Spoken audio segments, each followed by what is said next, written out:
Hey everybody, thanks for clicking on the video. This is David Pendleton, and I hope everybody's having an awesome Thanksgiving.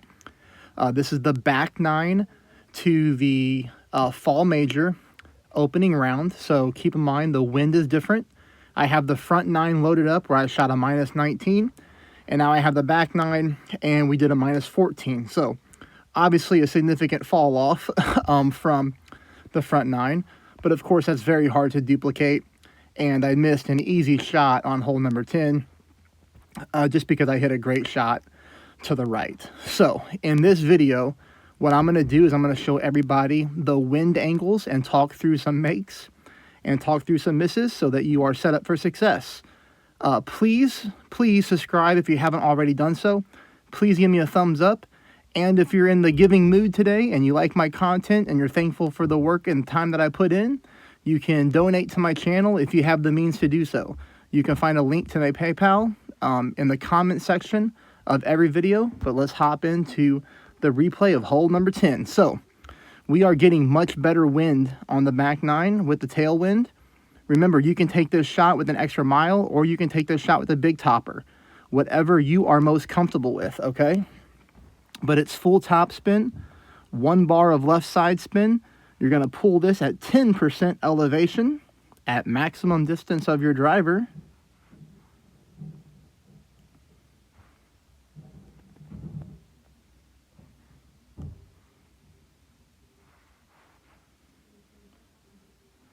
And it rolls out very nicely. No matter which driver you use, we have very easy wind on the back nine, which is nice. And this is what your wind angle looks like for shot number 2. Shot number 2, you're getting pretty much straight tailwind. You're going to use this backspin and line it up into the hole. I would have rather been in thorn range, but I got a little bit too much distance on my drive.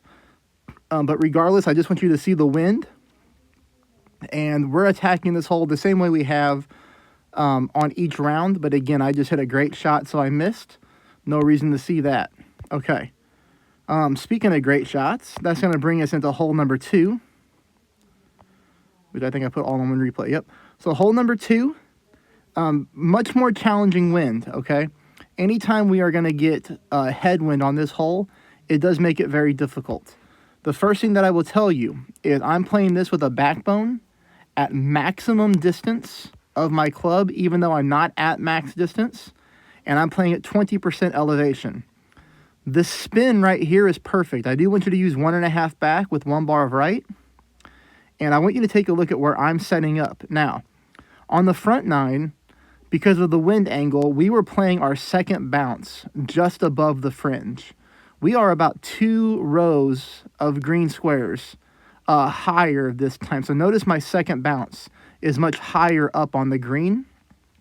And again, that's because of the headwind. And here, I'm trying to aim to the center of the hole. Now, 20% pull. Remember, at maximum distance of our club.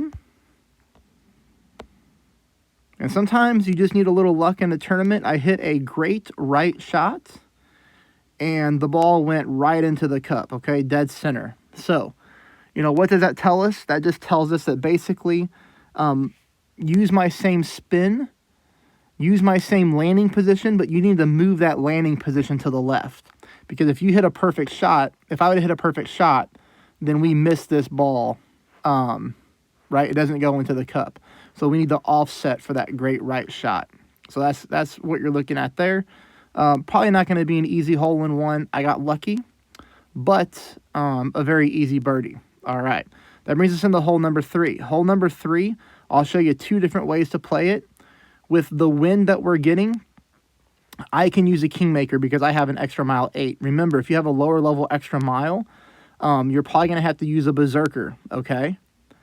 I do like a kingmaker in this situation. For the second shot to pin, it gives us less wind resistance. This is a 10% elevation pull on this hole, on the first shot and the second shot. You notice here I used a lot of left curl, and that's just to get our ball rolling nicely onto the fairway here, and this is really a great drive. Now, I tried to hit this shot with a sniper, and I do like using a sniper here with the tailwind, okay? The one thing I would say is if you're using a berserker, I want you to fast forward to the next shot because that's going to be with a Guardian. But either way here, you see how heavy I went with the backspin? And the spin is actually going to be good. But I'm really in a rush to play my back nine, and I'm hitting a lot of great shots. As a matter of fact, I'm rushing so bad, I was helping my wife cut some potatoes or peel some potatoes, and I forgot the putt on my other account giving me a par. So I'm really nervous about that count.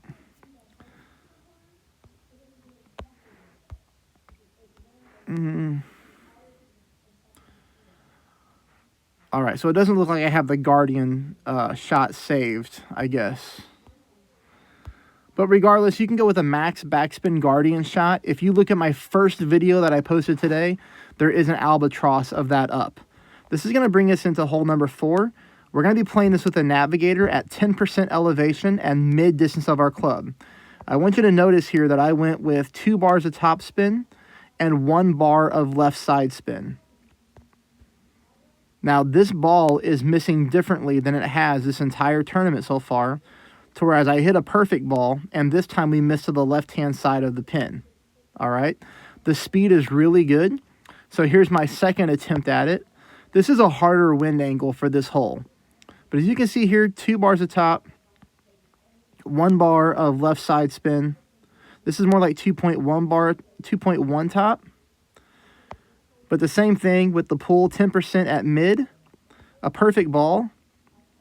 And, you know, I land left again, you know, pretty significantly left.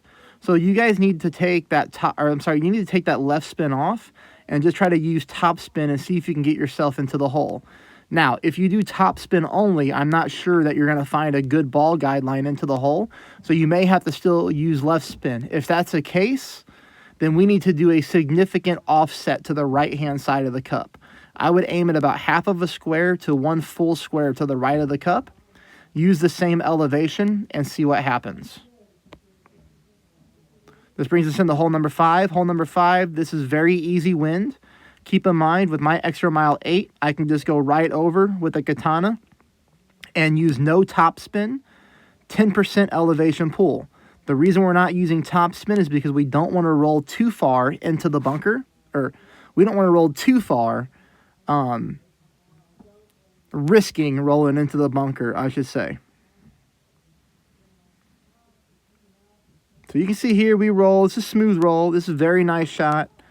This is an eagle we've picked up the entire tournament with perfect shots. So here's another one for you. You can see here we're going pretty heavy with the backspin. This is 4 bars of backspin. This is being pulled at 10% elevation. For me, I am using medium distance of my thorn. Perfect ball. And we sneak that one into the cup for an extra eagle.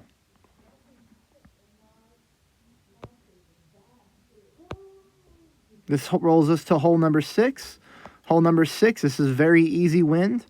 I'm using full top spin. I'm using 1 bar of left side spin. This is a 20% elevation pull. I would actually like you to change this left spin to right spin. So I would go full top with 1 bar of right side spin. And as you can see here, I'm pushing this drive. I am trying to get as much distance as possible. The more distance we can get on this drive, the better. The biggest thing is, though, is you don't want to push it too hard because you don't want to clip the rough and fall into the sand and kill yourself on this hole. So there is a fine line.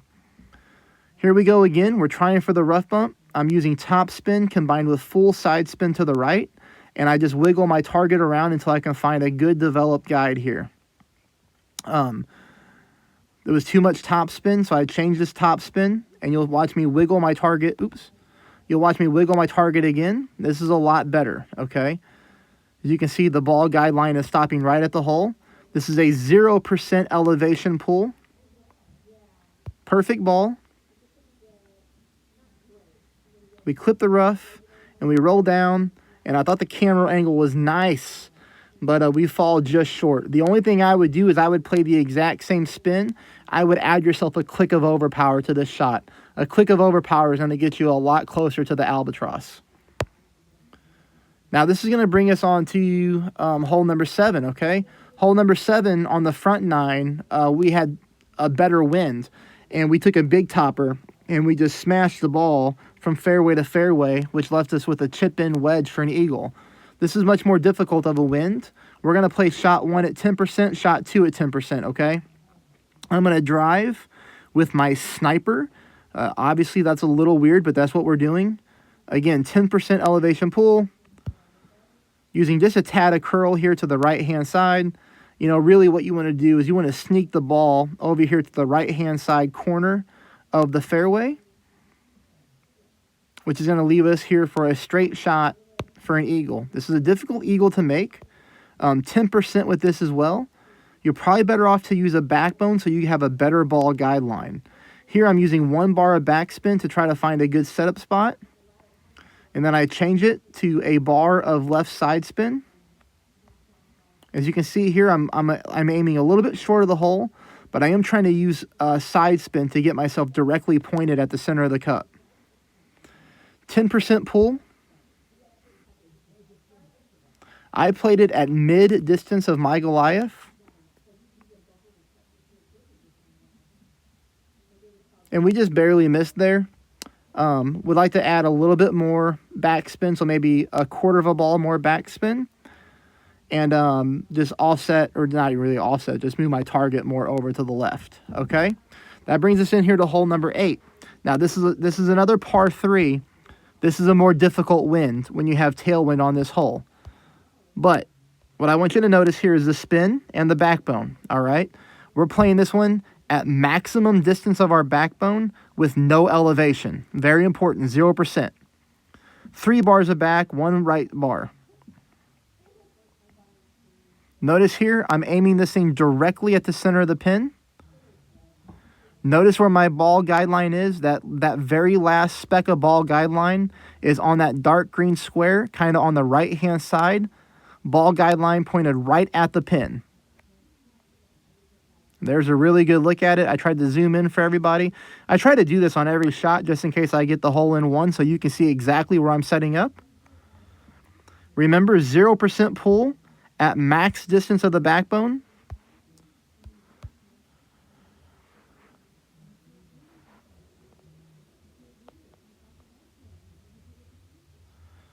You know, we do snap off the perfect ball.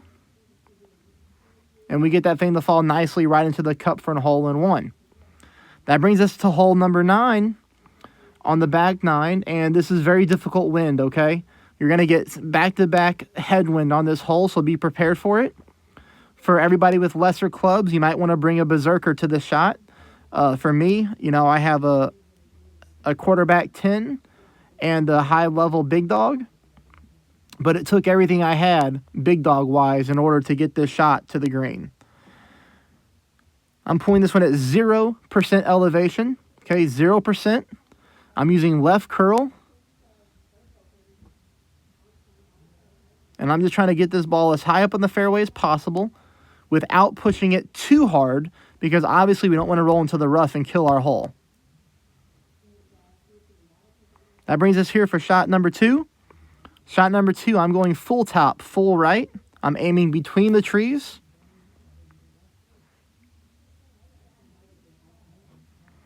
I make my 10% pull, which is, you know, going to put me into overpower, which means I know I have to overpower this shot in order for me to make it, which I do.